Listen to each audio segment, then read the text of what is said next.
আমি যখন দেখলাম আব্বা আমাদের সবার মধ্যে সম্পত্তি ভাগ করে দিচ্ছে, তখনও বুঝিনি সেই ঘরের একমাত্র মেয়েটার জন্য এত বড় অপমান জমা করে রেখেছেন উনি। আমার বড় ভাই রাশেদ পেল বাজারের 3টা দোকান, ছোট ভাই ফাহিম পেল গ্রামের জমিটা, আমি পেলাম শহরের ফ্ল্যাটের অংশ। শুধু আপা, আমাদের একমাত্র বোন তানহা, দাঁড়িয়ে রইল চুপচাপ। আব্বা সবার সামনে কাগজে সই করতে করতে হঠাৎ মাথা তুলে বললেন, তুই একটা টাকাও পাবি না, আল্লাহর কসম তোকে আমি 1 পয়সাও দেব না। ঘরের ভেতরে মুহূর্তে নিস্তব্ধতা নেমে এসেছিল। তানহা আপা কিছু বলেনি, শুধু একবার আমার দিকে তাকিয়েছিল। সেই দৃষ্টিটা আজও আমি ভুলতে পারি না। সেখানে রাগ ছিল না, অভিযোগও ছিল না, ছিল একটা ভাঙা মানুষের নীরব প্রশ্ন। কিন্তু আমরা কেউ কথা বলিনি, আমিও না, কারণ তখন আমরা সবাই নিজের নিজের অংশ নিয়ে ব্যস্ত হয়ে গিয়েছিলাম। কে কি ব্যবসা করবে, কে কোথায় বিনিয়োগ করবে, সেসব হিসাবে ডুবেছিলাম। আর আব্বা, তিনি একা হয়ে গেলেন। তানহা আপার সাথে ধীরে ধীরে আমাদের যোগাযোগ কমে গেল। আসলে কমে গেল না, আমরা ইচ্ছা করে দূরে সরে গেলাম, কারণ ভিতরে ভিতরে একটা অস্বস্তি কাজ করত। ওর সামনে দাঁড়ালে মনে হতো আমরা সবাই অপরাধী। আপা কখনো কারো কাছে কিছু চাইনি, না ঝগড়া করেছে, না আদালতের ভয় দেখিয়েছে। শুধু একদিন ফোনে খুব শান্ত গলায় বলেছিল, তোরা ভালো আছিস তো?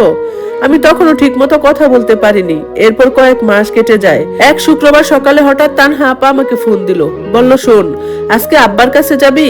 মানুষটা একা থাকে, দেখে আসিস কি লাগবে। আমি একটু থেমে বললাম, হঠাৎ? আপা হালকা হেসে বলল, হঠাৎ আবার কি, উনি আমাদের আব্বা। কথাটা শুনে বুকের ভেতর মোচড় দিয়ে উঠছিল, কারণ এত অপমানের পরও মানুষটা আব্বাকেই ভাবছে। আমরা দুজন দুপুরের পর বের হলাম। আপার হাতে একটা বড় ব্যাগ ছিল, ভেতরে আব্বার পছন্দের খাবার, গরম ভুনা খিচুড়ি, গরুর মাংস, নারকেলের পায়েস। রাস্তা জুড়ে আপা স্বাভাবিক থাকার চেষ্টা করেছিল, কিন্তু আমি বুঝতে পারছিলাম ওর চোখের নিচের কালচে দাগগুলো কতটা শান্তির গল্প বলে। ওর মেয়েটা অনেকদিন ধরে অসুস্থ, স্বামী ছোট চাকরি করে, সংসার কোনো মতে চলে, তবুও কখনো কাউকে কিছু বুঝতে দেয়নি। আমরা বাড়িতে পৌঁছাতেই আব্বা দরজা খুললেন। তানহা আপাকে দেখে ওনার মুখ শক্ত হয়ে গেল। প্রথম কথাটাই ছিল, কি রে, এখন আবার কি জন্য আসছিস, ভাগ চাইতে? আমি লজ্জায় মাথা নিচু করে ফেললাম। আপা হাসলো, খুব আস্তে বলল, না আব্বা, আপনার জন্য খাবার আনছি, ভাবলাম একটু দেখে যাই। আব্বা ঠান্ডা গলায় বললেন, এই বাড়ি এখন রাশেদের নামে, তোর এখানে কোনো অধিকার নেই। কথাটা এত নিষ্ঠুর ভাবে বলা হয়েছিল যেন উনি নিজের মেয়েকে না, কোনো ভিখারিকে তাড়িয়ে দিচ্ছেন। কিন্তু তানহা আপা তখনও শান্ত। খাবারগুলো গুছিয়ে টেবিলে রাখছিল আর বলছিল, আপনি ঠিক মতো ওষুধ খাইছেন তো? চাপ নিয়েন না, আল্লাহ আপনাকে সুস্থ রাখুক। আমি অবাক হয়ে শুধু দেখছিলাম, মানুষ এত অপমানের পরও এত নরম থাকতে পারে। বিকেলের দিকে আমরা বের হয়ে এলাম। বাড়ির গলি পার হতে আপা হঠাৎ থেমে গেল, তারপর আচমকা কাঁদতে শুরু করলো। এমন কান্না যেন বহুদিন ধরে বুকের মধ্যে আটকে ছিল। কাপা গলায় বলল, আমি কি করছি বলতো, কি দোষ ছিল আমার? আমি চুপ। আপা চোখ মুছতে মুছতে বলল, আমার মেয়েটা অসুস্থ, ওষুধ কিনতে কষ্ট হয়, জামাইয়ের ইনকাম কম, তারপর তোদের কাছে কোনোদিন কিছু চাইনি। আমার বুকের ভেতরটা দগদগ করছিল। ও আবার বলল, তোরা সবাই জানতিস আমার অবস্থা, তারপর কেউ একটা কথাও বললি না। আমি তখনও কোনো উত্তর খুঁজে পাইনি, কারণ সত্যিটা খুব নিষ্ঠুর ছিল। আমরা সবাই নিজের স্বার্থ নিয়ে এত ব্যস্ত ছিলাম যে নিজের বোনটার কান্নাও দেখতে পাইনি। এরপর আরো একটা জিনিস ধীরে ধীরে বুঝলাম, আমরা কেউ আব্বার খোঁজ না নিলেও তানহা আপা প্রতি সপ্তাহে ওনার কাছে যেত, ওষুধ নিয়ে যেত, খাবার রান্না করে দিত, ঘর গুছিয়ে দিত। আর আব্বা প্রতিবারই ওকে কষ্টের কথা শুনিয়ে দিতেন। তবু আপা যাওয়া বন্ধ করেনি। কিন্তু এক সপ্তাহ প্রথমবারের মতো তানহা আপা আর গেল না। সেদিন বিকেল আব্বা হঠাৎ আমাকে ফোন দিলেন, গলায় অদ্ভুত অস্থিরতা। বললেন, তোর আপা আজকে আসে নাই?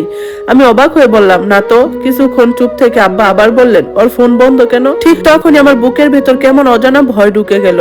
আর যেটা পরে জানলাম, সেটা আমাদের পুরো পরিবারকে ভিতর থেকে ভেঙে দিয়েছিল। সেদিন শুক্রবার আমি একাই আব্বার বাসায় গিয়েছিলাম। দরজা খুলে আব্বা প্রথমে চারপাশে তাকালেন, তারপর কপাল কুঁচকে বললেন, তানহা আসে নাই?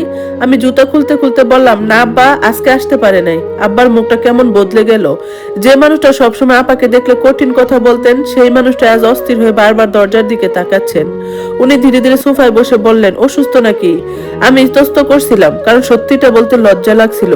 আব্বা আবার বললেন, ফোন দে তো কথা বলি। আমি ফোন বের করে তানহা আপাকে কল দিলাম। 2বার রিং হওয়ার পর আপা ফোন ধরলো। গলাটা খুব ক্লান্ত শোনাচ্ছিল। আমি বললাম, আব্বা জানতে চাচ্ছে তুই কেন আসিস নাই। ওপাশে কিছুক্ষণ চুপচাপ, তারপর খুব নিচু গলায় আপা বলল, কি বলবো, বাসায় 1 টাকাও নাই রে, মেয়ের ওষুধ কিনতে যা ছিল সব শেষ হয়ে গেছে। আমার বুকটা হু হু করে উঠলো। আপা আবার বলল, আজকে ভাড়া দেওয়ার মতো টাকাও ছিল না, ভাবছিলাম পরের সপ্তাহে কারো কাছ থেকে ধার করে যাব। আমি কথা হারিয়ে ফেলেছিলাম। ঠিক তখনই খেয়াল করলাম আব্বা আমার ফোনের স্পিকার অন না থাকলেও আপার গলার শব্দ শুনতে পাচ্ছেন। ওনার মুখের রং ধীরে ধীরে বদলে যাচ্ছিল। আপা আবার বলল, আব্বারে বলিস মন খারাপ না করতে, আমি চেষ্টা করব আগামী শুক্রবার যেতে। কথাটা শেষ হতেই ফোন কেটে গেল।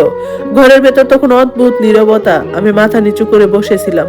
হঠাৎ আব্বা উঠে দাঁড়ালেন, কঠিন গলায় বললেন, ওর না নে, বের হই। আমি অবাক হয়ে বললাম, কোথায়? উনি কোনো উত্তর দিলেন না। কিছুক্ষণ পর আমরা বাজারে গেলাম। আমি জীবনে সেই প্রথম দেখলাম আব্বা এত মন দিয়ে কারো জন্য জিনিস কিনছেন। চাল, ডাল, তেল, মাছ, মাংস, ফল, দুধ, বিস্কুট, এমনকি ছোট বাচ্চাদের জন্য চকলেটও নিলেন। তারপর ফার্মেসিতে গিয়ে অনেক ওষুধ কিনলেন। সবশেষে গাড়িতে ওঠার আগে দীর্ঘশ্বাস ফেলে বললেন, এত কষ্ট ছিল, কেউ আমাকে বলল না। আমি কোনো উত্তর দিতে পারিনি, কারণ উত্তরটা আমাদের কারো কাছেই ছিল না। আমরা সবাই নিজের জীবন নিয়ে ব্যস্ত ছিলাম। শুধু তানহা আপা একাই সব সহ্য করছে। প্রায় 1 ঘন্টা পর আমরা আপাদের বাসার সামনে পৌঁছালাম। ঢাকার এক পুরনো গলির ভেতরে ছোট্ট বাড়া বাসা। সিঁড়ির দেয়ালে রং উঠে গেছে, চারপাশে স্যাঁতসেঁতে গন্ধ। আব্বা ধীরে ধীরে উপরে উঠলেন। আমি বুঝতে পারছিলাম ওনার বুকের ভেতর কিছু একটা ভাঙছে। দরজায় নক করতেই তানহা আপা দরজা খুললো। আমাদের দেখে পুরো থমকে গেল, বিশেষ করে আব্বাকে দেখে, কারণ বিয়ের পরে 12 বছর আব্বা কখনো ওর বাসায় আসেনি। আপার চোখ বড় বড় হয়ে গেল। তারপর কাপা গলায় বলল, আব্বা আপনি? আব্বা কিছু বললেন না, শুধু হাতে থাকা বাজারের ব্যাগগুলো নিয়ে ঢুকলেন। ঘরে ঢুকেই উনি চারপাশে তাকিয়ে রইলেন। ছোট 2 রুমের বাসা, দেয়ালের পলেস্তারা উঠে গেছে, পুরনো একটা ফ্যান ঘুরছে শব্দ করে। এক কোণে ছোট বিছানায় শুয়েছিল আপার মেয়েটা, শুকনো মুখ, নিষ্পাপ চোখ। আব্বা অনেকক্ষণ ওর দিকে তাকিয়ে রইলেন। মনে হচ্ছিল মানুষটা নিজের ভেতরে হারিয়ে গেছেন, কারণ এতদিন তিনি শুধু রাগ দেখিয়েছেন, আজ প্রথমবার নিজের মেয়ের জীবনটা দেখলেন। তানহা আপা বারবার বলছিলেন, আব্বা বাসা অগোছালো, কিছু মনে করবেন না। কিন্তু আব্বা কোনো কথা বলছিলেন না, শুধু ধীরে ধীরে ঘরের ভাঙা দেয়ালে হাত বুলাচ্ছিলেন। একসময় আমরা বসে চা খাচ্ছিলাম। ঠিক তখন আপার স্বামী রিয়াদ ভাই বাসায় ফিরলেন। ঘামে ভেজা শার্ট, ক্লান্ত মুখ, কিন্তু আব্বাকে দেখে ভদ্রলোক অবাক হয়ে সম্মান দিয়ে সালাম দিলেন। তারপর হাসি মুখে বললেন, আরে আব্বা জানাচ্ছেন, একটু বসেন, আমি আসতেছি। কিছুক্ষণ পর উনি আবার বের হয়ে গেলেন। আমি ভেবেছিলাম হয়তো কোনো কাজে, কিন্তু আধা ঘন্টা পর হাতে গরম রুটি আর মুরগির মাংস নিয়ে ফিরলেন। হাসতে হাসতে বললেন, আজকে সবাই একসাথে খাই। আব্বা যান, না করলে কষ্ট পাবো। আমি আব্বার দিকে তাকালাম, ওনার চোখ ভিজে উঠেছে। হঠাৎ উনি রিয়াদ ভাইয়ের হাত চেপে ধরে বললেন, বাবা আমাকে মাফ করে দিও। ঘরের সবাই থমকে গেল। আব্বা কাপা গলায় বললেন, আমি ভাবতাম তুমি আমার মেয়ের যোগ্য না, কিন্তু আজ বুঝলাম ভুল ছিলাম। রিয়াদ ভাই চুপচাপ মাথা নিচু করে দাঁড়িয়ে রইলেন। আব্বা আবার বললেন, এত কষ্টের মাঝে তুমি কখনো আমার বিরুদ্ধে একটা কথাও বলো নাই। তারপর তানহা আপার দিকে তাকিয়ে বললেন, আর তুই এত অপমানের পরও প্রতি শুক্রবার আমার জন্য খাবার নিয়ে আসছিস। আপা তখন ফুপিয়ে ফুপিয়ে কাঁদছিল। সেদিন রাতে প্রথমবার আমি দেখলাম আব্বা নিজের ভুলের জন্য সত্যি সত্যি ভেঙে পড়েছেন। আর সেই রাতের পর থেকে আমাদের সংসারে অনেক কিছু বদলে যেতে শুরু করছিল। সেই দিনের পর থেকে আব্বা যেন একেবারে বদলে গেলেন। যে মানুষটা এত বছর নিজের রাগ আর অহংকার আঁকড়ে ছিলেন, সেই মানুষটা এখন প্রতি সপ্তাহে তানহা আপার খোঁজ নিতেন। কখনো ফল নিয়ে যেতেন, কখনো নাতনির জন্য জামা, কখনো আবার শুধু গিয়ে বসে থাকতেন। আমি মাঝে মাঝে চুপচাপ দাঁড়িয়ে দেখতাম আর ভাবতাম, মানুষটা যদি একটু আগেও বুঝতেন। তানহা আপার বিয়েটা আমাদের পরিবারে কখনো মেনে নিতে পারেনি, কারণ আপা নিজের পছন্দের মানুষকে বিয়ে করেছিল। রিয়াদ ভাই ধনী ছিলেন না, বড় চাকরিও ছিল না, সাধারণ একটা চাকরি করতেন, কিন্তু আপা ওনাকে ভালোবাসতো। আর এই কারণেই আব্বা ভীষণ রেগেছিলেন। তিনি মনে করেছিলেন আপা তার সম্মানের বিরুদ্ধে গেছে। সেদিন রাগের মাথায় বলেছিলেন, আজ থেকে তুই আমার মেয়ে না। তারপর বছরের পর বছর সেই রাগ বুকের মধ্যে জমিয়ে রেখেছিলেন। যখন সম্পত্তির ভাগ করলেন, তখনও সেই পুরনো রাগ ভুলতে পারেননি। তাই সবার সামনে দাঁড় করিয়ে নিজের মেয়েকে বঞ্চিত করেছিলেন। কিন্তু জীবন মানুষকে খুব অদ্ভুত ভাবে সত্য শেখায়। যে ছেলেকে আব্বা অযোগ্য ভাবতেন, সেই রিয়াদ ভাই শেষ পর্যন্ত সবচেয়ে বেশি সম্মান দিয়েছে তাকে। আর যে মেয়েকে তিনি দূরে ঠেলে দিয়েছিলেন, সেই তানহা আপাই প্রতি শুক্রবার কষ্ট করে বাসে চেপে শুধু বাবার জন্য খাবার নিয়ে গেছেন। একদিন বিকেলে আমি আব্বার ঘরে ঢুকে দেখলাম উনি পুরনো একটা অ্যালবাম দেখছেন। সেখানে তানহা আপার ছোটবেলার ছবি, স্কুল ড্রেস পরা, 2 বেনি করা, হাসি মুখ। আব্বা ছবিটার উপর হাত রেখে বললেন, জানিস ছোটবেলায় আমার সবচেয়ে আদরের মেয়ে ছিল।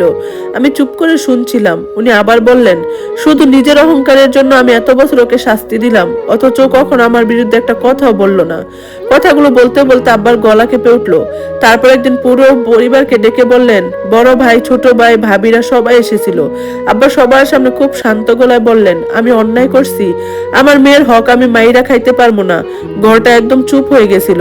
আব্বা নিজের হাতে নতুন কাগজ তৈরি করলেন, তানহা আপার নামের সম্পত্তির অংশ লিখে দিলেন।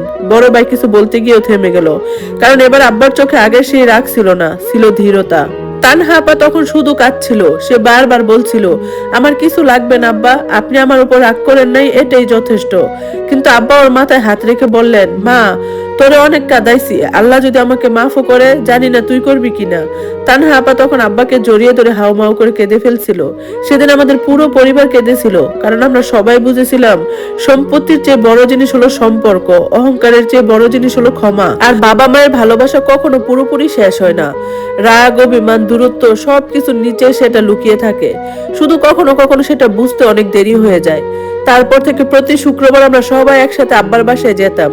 তানহা আপার মেয়েটাও ধীরে ধীরে আমাদের পরিবারের প্রাণ হয়ে উঠলো। আর আব্বা, তিনি প্রায় নাতনিকে কুলে নিয়ে একটাই কথা বলতেন, মানুষের বিচার টাকা দিয়ে না, মন দিয়ে করতে হয়।